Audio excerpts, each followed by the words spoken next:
मुंबईकरांकरता मोठी बातमी आहे पुढची आणि आनंदाची बातमी सुद्धा आहे। मरीन ड्राईव्ह ते वरळी वांद्रे सागरी सेतू याला जोडणाऱ्या कोस्टल रोडचा आज मुख्यमंत्री देवेंद्र फडणवीस आणि उपमुख्यमंत्री एकनाथ शिंदे यांच्या हस्ते लोकार्पण करण्यात आले। उद्यापासून हा कोस्टल रोड प्रवाशांच्या सेवेत असणार आहे। कोस्टल रोडमुळे मरीन ड्राईव्ह ते वरळी वांद्रे हा प्रवास अवघ्या 9 मिनिटांमध्ये मरीन ड्राईव्ह ते वरळी वांद्रे हा प्रवास अवघ्या 9 मिनिटांमध्ये पूर्ण करता येणार आहे। मुंबईकरांचा वेळ त्यामुळे वाचणार आहे। उपमुख्यमंत्री अजित पवार पुण्यामध्ये होते ध्वजारोहणासाठी, त्यामुळे ते या कार्यक्रमाला नव्हते, पण उपमुख्यमंत्री एकनाथ शिंदे आणि मुख्यमंत्री देवेंद्र फडणवीस यांनी या कोस्टल रोडचं उद्घाटन केलेलं आहे। उद्यापासून कोस्टल रोड मुंबईकरांच्या सेवेत दाखल होईल।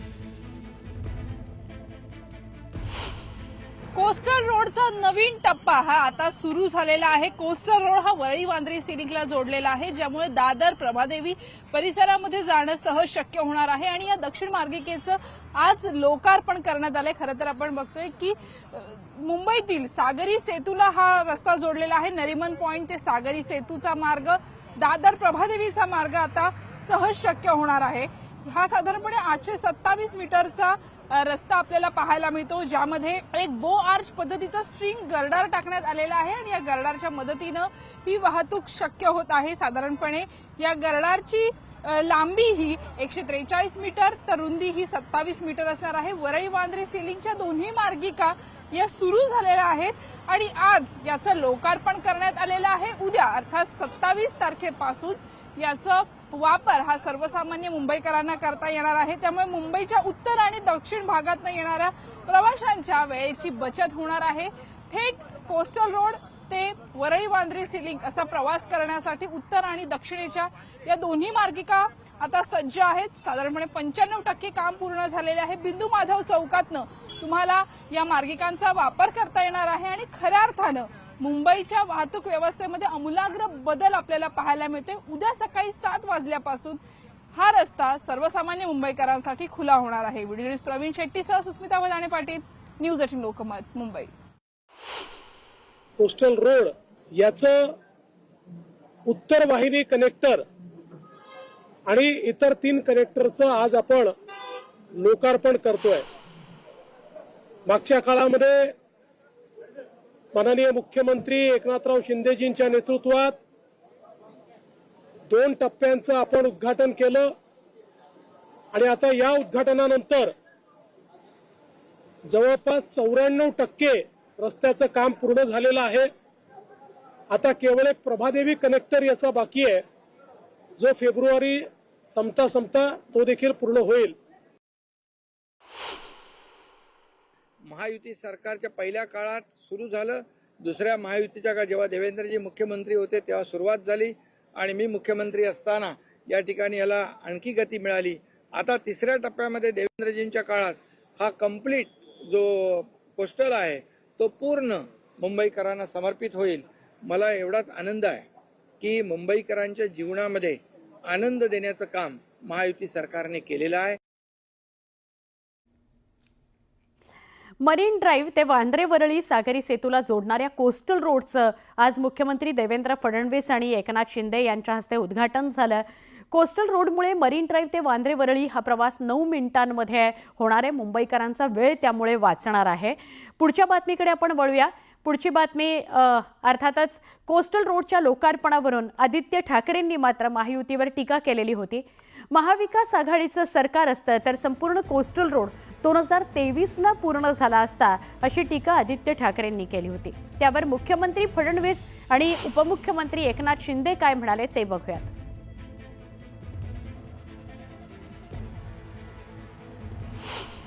की ते स्थगिती सरकार होतं आणि हे शीघ्रगती सरकार आहे। सगळ्या कामांना त्यांनी स्थगिती दिली होती। इथेही या ठिकाणी आपल्याला माहिती आहे त्यांच्या काळात काहीच काम झालं नाही। जे काही काम झालं खरं म्हणजे याच्या सगळ्या मान्यता जेव्हा पहिलं महायुतीचं सरकार होतं तेव्हा आल्या आणि याचं प्रामुख्यानं सगळं काम हे दुसऱ्या महायुतीच्या सरकारमध्ये या ठिकाणी झालं। त्यामुळे विनाकारण श्रेय घेण्याचा प्रयत्न करू नये मुंबईकरांनी बघितलेला आहे। देवेंद्रजी मुख्यमंत्री होते तेव्हा दिल्लीतून लागणाऱ्या सगळ्या परवानग्या कामाची सुरुवात तेव्हा झाली. परंतु मी एवढंच सांगतो, हे सगळं केलेलं असताना, युतीमध्ये असताना देखील तुम्हाला बोलवलं होतं का नारळ फोडायला? भूमिपूजनाला देवेंद्रजींना बोलवलं नव्हतं. मग हे कुठलं मोठेपण आहे? आणि म्हणून क्रेडिट घेताना त्याला काम करावं लागतं, त्याला रस्त्यावर उतरून लोकांमध्ये जावं लागतं आणि त्याचा नेहमी फॉलोअप घ्यावा लागतो. जळगाव जिल्हाप्रमुख पदावरून शिवसेना शिंदे गटातील वाद चव्हाट्यावर आलाय. निलेश पाटील यांचं जिल्हाप्रमुख पद काढून विष्णू भंगाळे यांना दिल्यानं निलेश पाटील आणि विष्णू भंगाळे यांच्यात झुंपली आहे. ज्यांनी एकनाथ शिंदेंचे पुतळे जाळले, गुलाबराव पाटील त्यांच्याकरता पोलीस स्टेशनला आंदोलन केलं, निवडणुकीपर्यंत विरोधात काम केलं, ते इकडे आल्याबरोबर जिल्हाप्रमुख कसे काय होतात असं म्हणत माजी जिल्हाप्रमुख निलेश पाटील यांनी विष्णू भंगाळे यांच्यावर टीका केली आहे. तर निलेश पाटील हे राष्ट्रवादी काँग्रेसमधून आल्यावर त्यांना जिल्हाप्रमुख पद देण्यात आलं होतं. मी तर खरा शिवसैनिक आहे, मी मोठा, ही गुरमी चुकीची आहे असं म्हणत विष्णू भंगाळे यांनी निलेश पाटलांना उत्तर दिलं. मी असं म्हणेल, हा राष्ट्रवादीतून आल्यावर याला जिल्हा प्रमुख केलेलं होतं. मी तर खरा शिवसैनिक आहे. 2006 पासून मान्य सुरेशदादाजी यांच्यासोबत, मान्य गुलाबराव पाटील साहेब असतील, इथं मी किशोरप्पा असतील, चंद्रकांत पाटील असतील, नंतर चिमणाबा होते, चंदू अण्णा आहेत, आम्ही प्राध्यापक चंद्रकांत सोमणे, म्हणजे आम्ही यांच्यासोबत काम करतोय. एका व्यक्तीमुळे पक्षांतर्गत वाद हा चव्हाट्यावर येत नसतो. व्यक्ती फक्त मीच मोठा, ही गुरमी चुकीची आहे. पद आज आहेत, उद्या नाही आहेत. उद्या माझंही पद काढू शकतात. मलाही त्याचा रागरोष राहिला नाही पाहिजे. जितके दिवस मला काम करण्याची संधी मिळाली, मी तितके दिवस प्रेमाने आणि संघटन वाढवण्याचं काम करेन. ज्या लोकांनी माननीय एकनाथ शिंदे साहेबांचे पुतळे जाळले, ज्या लोकांनी गुलाबराव पाटील साहेबांसाठी पोलीस स्टेशनमध्ये त्या ठिकाणी आंदोलन केलं, विरोधात आदल्या दिवसापर्यंत बोलत होते मतदानाच्या, आणि ते लोक इकडे आल्यानंतर लगेच जिल्हाप्रमुख होता. आणि मी सगळी जी काही व्यथा होती ती माननीय एकनाथ शिंदे साहेबांकडे मांडली आणि एकनाथ शिंदे साहेबांनी इमिजिएटली आपले जे पक्षाचे सचिव आहे संजय मोरे साहेब यांना सांगून ती स्थगिती दिली. आमचेच पदाधिकारी आहे आणि एकनाथ शिंदे साहेबांच्याच मार्गदर्शनाने ह्या गोष्टी झालेल्या आहेत. त्यामुळे दोघांची एक ठिकाणी बसून मी समजूत घालेल आणि मला नाही वाटत असं काही होईल. फक्त पदाचं देवाणघेवाण झाल्यामुळे या गोष्टी होत असतात आणि प्रत्येक पक्षात या गोष्टी होत असतात. त्यामुळे निश्चितपणाने दोघांची समजूत घ्या. सध्याच्या वातावरणात राजकीय सार्वभौम टिकवण्यापेक्षा आर्थिक सार्वभौम टिकवणं गरजेचं आहे असं वंचित बहुजन आघाडीचे राष्ट्रीय अध्यक्ष प्रकाश आंबेडकर यांनी म्हटलंय. तर सध्याच्या परिस्थितीत आक्रमणं करून दुसऱ्या देशावर राज्य करण्याची पद्धत राहिली नाहीये. आर्थिकदृष्ट्या कमकुवत करून त्यांची ताकद कशी घेता येईल अशी पद्धत सुरू असल्याचं आंबेडकरांनी म्हटलं. सार्वभौम ही आपण असं टिकवली पाहिजे. आत्ताच्या याच्यामध्ये राजकीय सार्वभौमापेक्षा आर्थिक सार्वभौम, सॉव्हरेनिटी ज्याला म्हणतो, ही सगळ्यात महत्वाची आहे. आणि तलवारीचं जे राज्य होतं ते तलवारीचं राज्य संपलंय. त्याच्यामुळे एकमेकांवरती राज्य करणं, आक्रमण करून अशी पद्धत आता राहिलेली नाही. पुण्यातून बातमी आहे. पुणे शहरामध्ये गुलेन-बॅरे सिंड्रोमचा एका रुग्णाचा मृत्यू झालाय. पहिला बळी समोर आलाय. अत्यंत धक्कादायक बातमी आहे. मूळचा सोलापूर जिल्ह्यातील असणारा हा तरुण पुण्यातील धायरी परिसरात असणाऱ्या DSK विश्व या ठिकाणी वास्तव्याला होता. GBSमुळे तब्येत खालावली आणि त्याला सोलापूरच्या एका खासगी रुग्णालयात उपचाराकरता दाखल करण्यात आलं होतं. मृत रुग्ण CA असून एका खासगी कंपनीमध्ये नोकरी करत होता.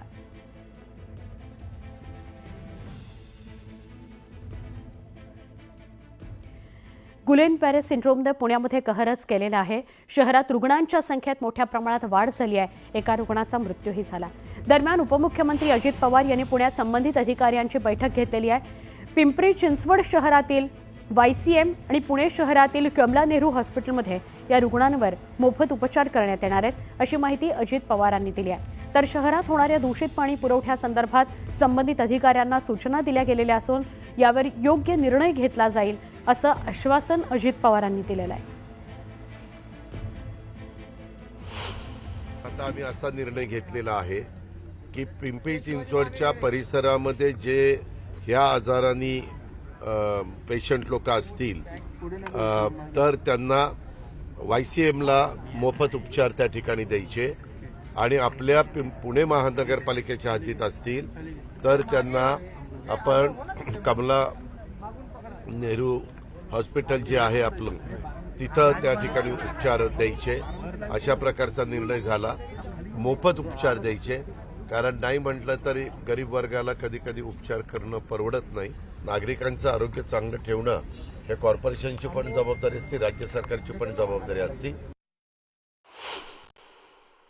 मेन पाणी हा मुद्दा आहे आणि म्हणून त्यांनी आवाहन केलेलं आहे कुठेही जरी तुम्ही पाणी पित असला तर पाणी पूर्णपणे उकळून प्या असं सांगितलेलं आहे. त्याच्यावर काही भागामध्ये आपण तशा पद्धतीनं आणि मी आता प्रेस नोट पण काढायला दोन्ही आयुक्तांना सांगितलेलं आहे. दरम्यान GBS बाबत अनावश्यक बिलं रुग्णालयांनी आकारू नयेत अशा सूचना सुद्धा संबंधितांना केल्याचं आरोग्यमंत्री प्रकाश आंबेडकर यांनी सांगितलं. आम्ही सर्वच मंडळीने गेल्या वर्ष 2 वर्ष 3 वर्षांपासून सातत्यानं केलेल्या पाठलागानंतर महात्मा फुले आरोग्योदय योजना जी आपली राज्य शासनाची योजना आहे याच्यामध्ये सुद्धा आपण याचा समावेश केला की ज्याच्यामध्ये 2 लाख रुपयेपर्यंतचा आपण त्यांना कव्हरेज देतोय. या उपरही या विषयामध्ये डेप्युटी डायरेक्टर पुणे यांना आपण सूचना दिलेल्या आहेत की अशा पद्धतीचं अनावश्यक जर बिल कुठलं हॉस्पिटल घेत असेल तर त्याच्यावरती सुद्धा योग्य ती उपाययोजना करण्याबद्दलच्या सूचना दिलेल्या आहेत. सगळ्या हॉस्पिटल्सना सुद्धा सूचना देऊ, आरोग्य विभागाच्या सगळ्या टीम्सना सूचना देऊ, अनावश्यक अशा पद्धतीनं कुठेही खर्च अथवा अनावश्यक अशा पद्धतीची बिलं कुणी आकारण्यात यावं आरोग्य विभागाच्या सर्व अधिकाऱ्यांना आपण सूचना देऊ. पुण्यामध्ये गुलेन बॅरे सिंड्रोम म्हणजेच GBSची रुग्णसंख्या दिवसेंदिवस वाढते आहे. यातील निम्मे रुग्ण ICUमध्ये उपचार घेत आहेत. या उपचाराचा खर्च सरासरी 5 ते 10 लाखांच्या घरात आहे. बहुतांश रुग्ण सर्वसामान्य घरातले आहेत, त्यांच्यासाठी हा खर्च अवाढव्य आहे, न परवडणार आहे. त्यामुळे सरकारकडून या उपचारात मदत मिळावी अशी मागणी केली जाते. GBS आजारावरील खर्च सोसवेना. 4 लाख कहाँ से क्या हुआ तुमको? उनको ये हाथ पैर सुनना, गिरना, उल्टे आना, जुकाम हुआ है. उपचारांसाठी रोज 35,000चा खर्च. रोजचा खर्च जवळजवळ प्लाझ्माचा 75 रुपये आणि इन्शुरन्सचे 11 रुपये असे रोजचे 35,000 रुपये खर्च डेली. सर्वसामान्यांनी करायचं काय? परिस्थिती बांधकाम मजूर आहे त्याचे आईवडील, त्यांच्या अशी परिस्थिती की गावातल्या स्थानिक लोकांशी किंवा यांच्याशी कॉन्ट्रीब्यूट करून त्यांनी आतापर्यंत खर्च भागवलाय. राज्य सरकारला कधी जाग येणार? महापालिकेच्या निष्काळजीपणामुळे आम्हाला पाणी दूषित मिळतंय, मग त्याचं बिल आम्ही का भरायचं? पुण्यातील GBS रुग्णांची संख्या 70 पार गेलेली असून निम्म्याहून अधिक रुग्ण हे ICUमध्ये आहेत, तर 14 रुग्ण हे व्हेंटिलेटरवरती आहेत. या आजाराचे उपचार लाखोंच्या घरात गेल्याने नातेवाईक हतबल झाले. एका रुग्णामागे 5 ते 10 लाखांचा खर्च होतोय. एवढी रक्कम आणायची कुठून असा यक्ष प्रश्न रुग्णांच्या नातेवाईकांना पडलाय. भारतीय विद्यापीठ पेशंट ऍडमिट आहे, त्याचं इस्टिमेट कॉस्ट दिली आता 10 लाख रुपये आणि 10 लाख रुपये इस्टिमेट कॉस्ट आहे. रोजचा खर्च जवळजवळ प्लाझ्माचा 75 रुपये आणि इन्शुरन्सचे 11 रुपये असे रोजचे 35,000 रुपये खर्च डेली. या माणसाला रोजचा खर्च इन्शुरन्स कितना आया था आपको? इंजेक्शन 26,000 का इंश्योरेंस लगाइए. जवळजवळ अंदाजे त्यांना 10 लाख रुपयाच्या आसपास खर्च सांगितलं. 35 वर्षाचा मुलगा आहे, वायरमॅनचं काम करतो. वायरमॅनचं काम एक कमवता व्यक्ती आहे मुलगा घरातला. कसं काय त्यांनी जवळजवळ 15 ते 20 दिवस झाले. 15 ते 20 दिवस झाले. आणि साधारण इथून पुढचे 1.5 महिना 2 महिना आराम करायला सांगितलेलं आहे. GBSच्या रुग्णांवरती प्लाझ्मा आणि IVIG या 2 प्रकारचे उपचार होतात. त्यातील प्लाझ्मा उपचारांसाठीचा खर्च 3 ते 3.5 लाख रुपये इतका असतो, तर IVIG उपचारांचा खर्च 4 ते 5 लाख रुपयांवर जातोय. प्लाझ्मा उपचार पद्धतीत रुग्णाच्या शरीरातील दूषित प्लाझ्मा काढून तो बदलला जातो. याचवेळी IVIG उपचारांमध्ये रुग्णाला इम्युनोग्लोब्युलिन इंजेक्शन दिलं जातं. या एका इंजेक्शनची किंमत 20 ते 25,000 रुपये इतकी आहे. रुग्णाचं सरासरी वजन 60 किलो गृहीत धरल्यास त्याला दिवसाला 5 ते 6 इंजेक्शन द्यावे लागतात. त्यामुळे एका दिवसाचा इंजेक्शनचा खर्च हा लाखात जातोय.